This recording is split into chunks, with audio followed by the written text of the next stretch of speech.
Log into ieMR. Log into ieMR through the ieMR icon located on your desktop. Enter your Novell username and password. Press Enter or click OK. Double-click on the Power Chart icon. Enter your Novell username and password. Press Enter or click OK. Once loaded, ensure you are the correct person logged in by checking the upper left-hand corner of the screen or the lower right-hand corner of the screen. These locations should show your Novell username. Navigate the message center. Each user has access to their own message center within ieMR. The button is located in the top toolbar.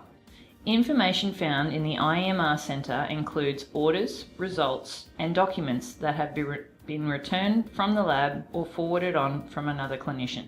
You are able to set up proxies from within your message center.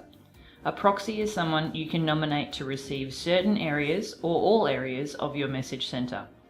This can be done for a nominated period of time, as an example, while you're away on leave.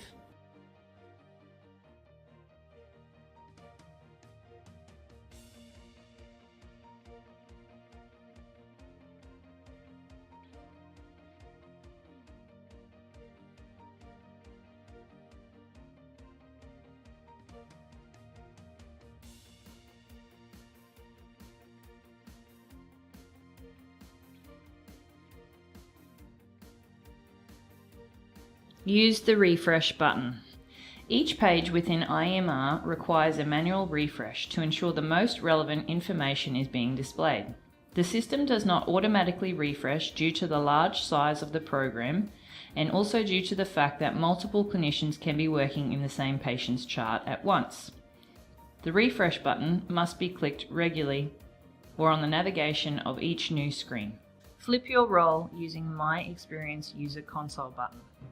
Within ieMR, most users have the ability to flip their view based on the role that they are working in. This is done through the My Experience User Console button, located in the top toolbar. To flip your access, click the My Experience User Console button, located in the top toolbar. Select which role you would like to see. Click the Save button and you'll be prompted to log out.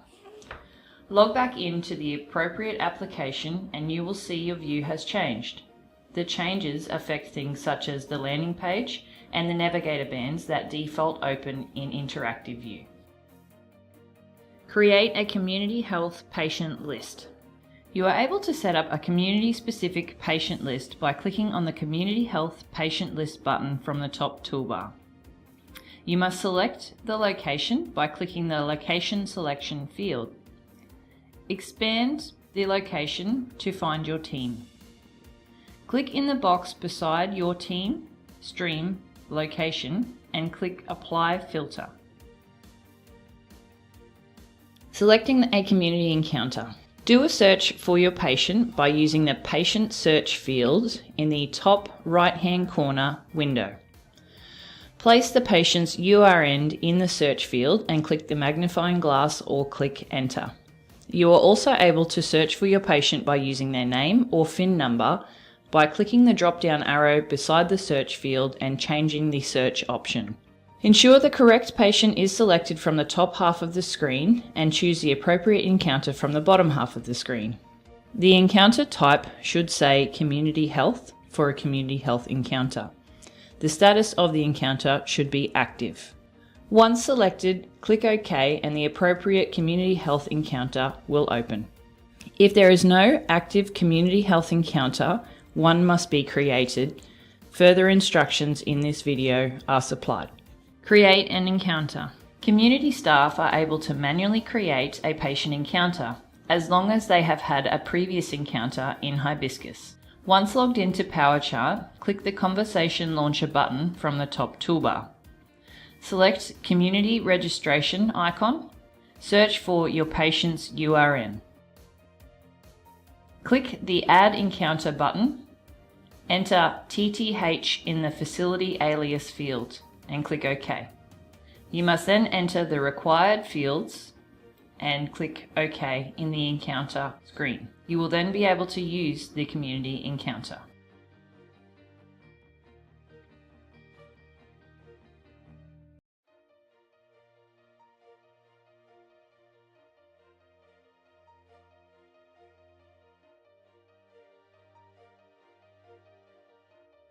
Discharge a patient encounter. To discharge a patient from the Community Health Patient List, locate the relevant client that is to be discharged. In the discharge column, there will be a door icon. Click the door icon in the patient's row. Enter the relevant details into the discharge encounter window that appears and click OK. This will drop the patient off the Community Health Patient List. You are also able to discharge a community encounter via the Conversation Launcher window. Click Discharge Encounter, search for your patient by the URN number, ensure that the correct encounter you wish to discharge is selected, insert the discharge time and date, and click OK.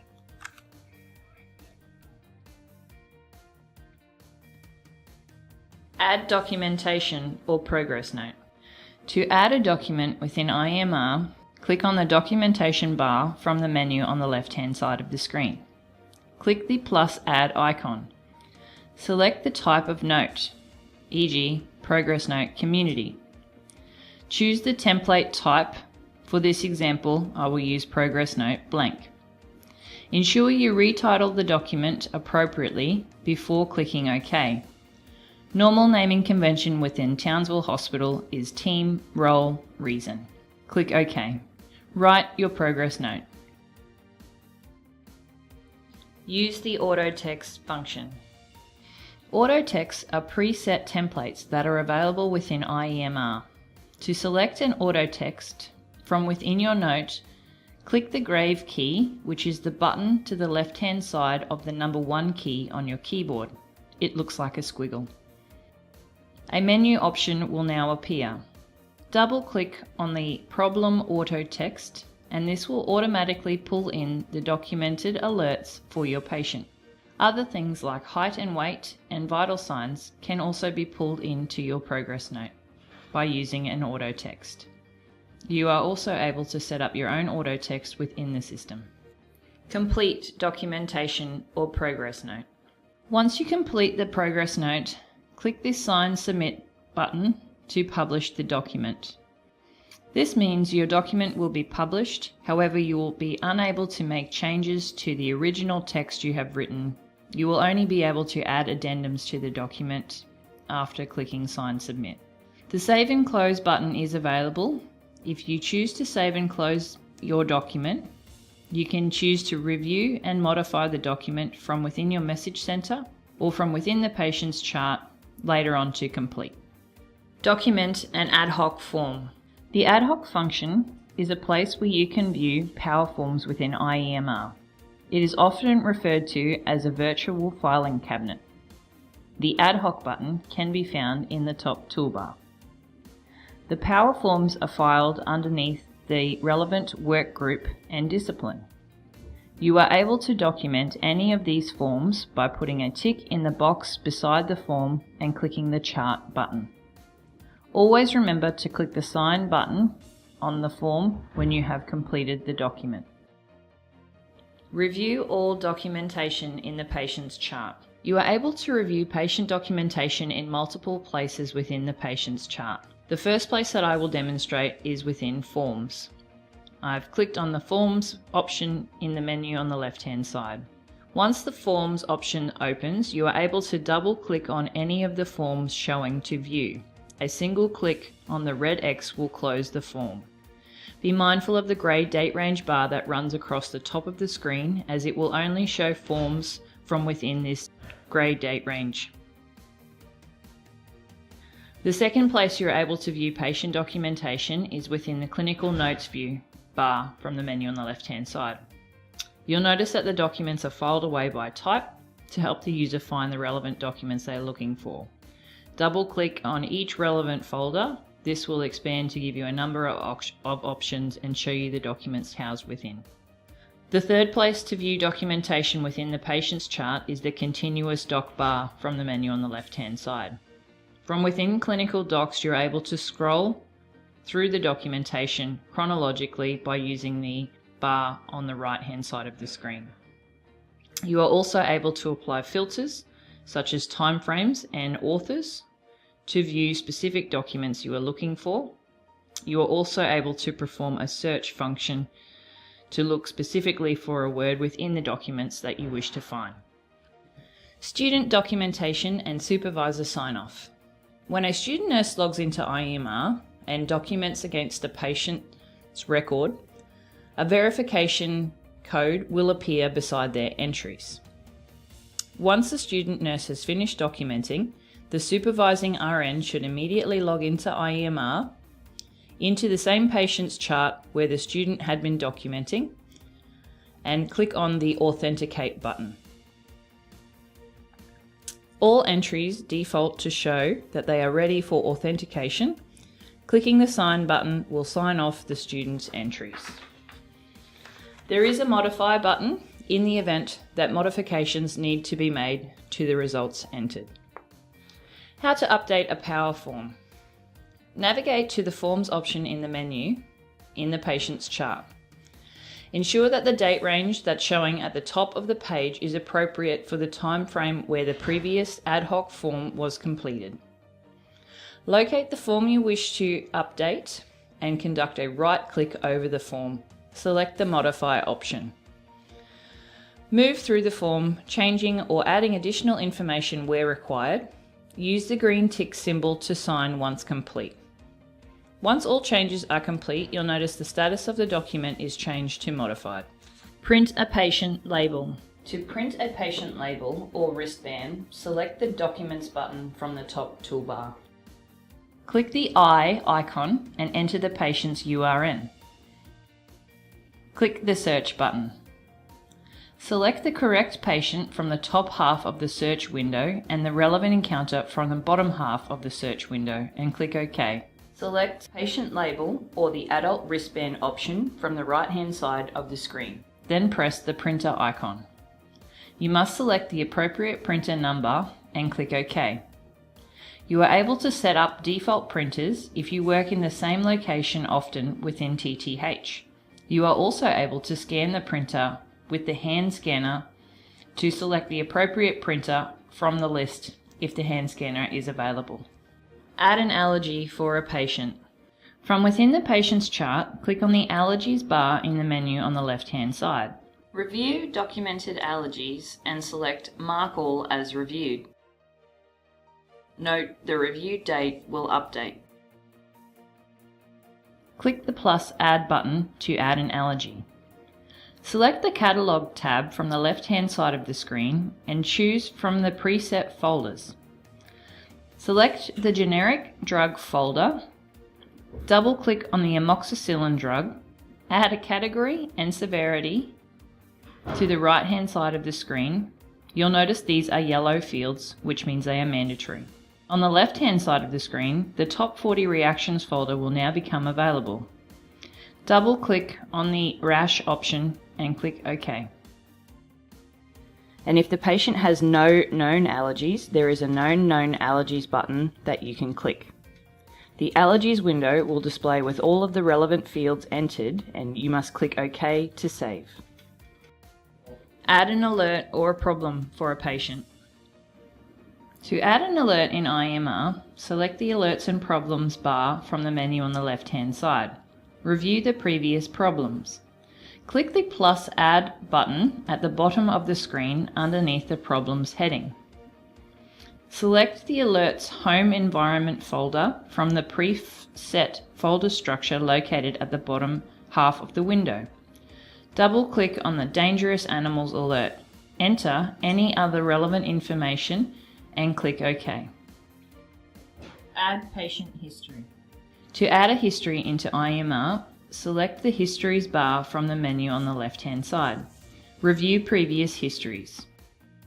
With the Family tab selected, click the plus Add button.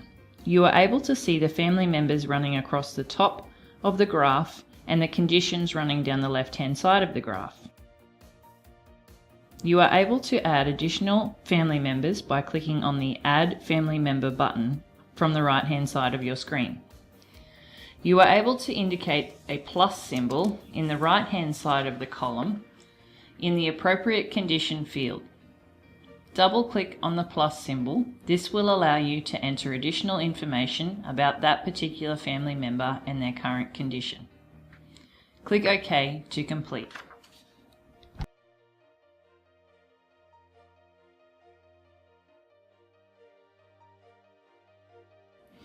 Add Navigator bands into Interactive View. In Interactive View, from the menu on the left-hand side, you are able to customize the Navigator bands that appear when you are logged in. To do this, you must go to Interactive View from the menu on the left-hand side, click the View button from the top toolbar. Choose the Layout option and then choose Navigator bands. You are able to exchange the options from the right to the left or simply add additional bands from the left to the right. Once you have customized your settings, click the OK button. You will be prompted to log out of the system. However, from here you are able to close your patient chart and simply reopen to view your changes. Adding a patient's vital signs into Interactive View. Recently at TTH there has been a number of Welsh Allen vital signs devices rolled out onto the floor that will allow patients' vital signs to be electronically taken and fed into ieMR. Alternatively, manual OBS can be taken and entered into the Interactive View page within ieMR. To ensure all observations are entered correctly to achieve an early warning score, the most relevant time and date column should be activated by double-clicking the dark blue box at the top of the column. Enter a set of vital signs and then click the green tick icon to sign or save into the patient's chart. Refresh the Interactive View page to view vitals. Documenting a pressure injury or a wound in the patient's chart. From within the patient's chart, within Interactive View, select the Adult Systems Assessment band or the Community band from the submenu. Click on the Incision/Wound option. In order to generate cells to document in, you must double-click on the Dynamic Group option and indicate the wound details. Click OK. Double-click the cell underneath the relevant date and time to activate the column. Enter the relevant information and then click the green tick sign button to save or sign the information into the patient's chart. You'll notice that your text turns from purple to black to indicate the information has been saved into the patient's chart. Additional wounds can be added by returning to the Dynamic Group icon. Collect outstanding specimen collection for patient. To collect any outstanding specimens, a task should appear in the Care Compass screen for you to be able to select and click the Document button. Alternatively, with the patient's chart open, you're able to click the Specimen Collection button from the top toolbar. When the collection screen appears, it will tell you to scan your patient's wristband. This should be done by using the hand scanner, which is attached to the computer on wheels. If you do not have a hand scanner, click Unable to Scan Barcode. A list of specimens required for collection will appear. Right-click on the specimen you wish to collect and select Print Label. Choose the correct specimen label printer based on the location and click the Print option. Follow normal collection procedures, attach the label to the specimen and physically sign date and time the sticker. Scan the barcode on the sticker that is now attached to the specimen container. Again, if you do not have a hand scanner, right-click on the specimen and click Collected, and ensure the tick icon appears on the screen. Click the Sign button. Add a measurement to the growth chart. To add a measurement from within the Advanced Growth chart, click on the Advanced Growth chart bar from the menu on the left-hand side. Click Enter New and select the Measurement option. Enter a measurement and click the green tick button to sign. This will then show the measurement on the chart.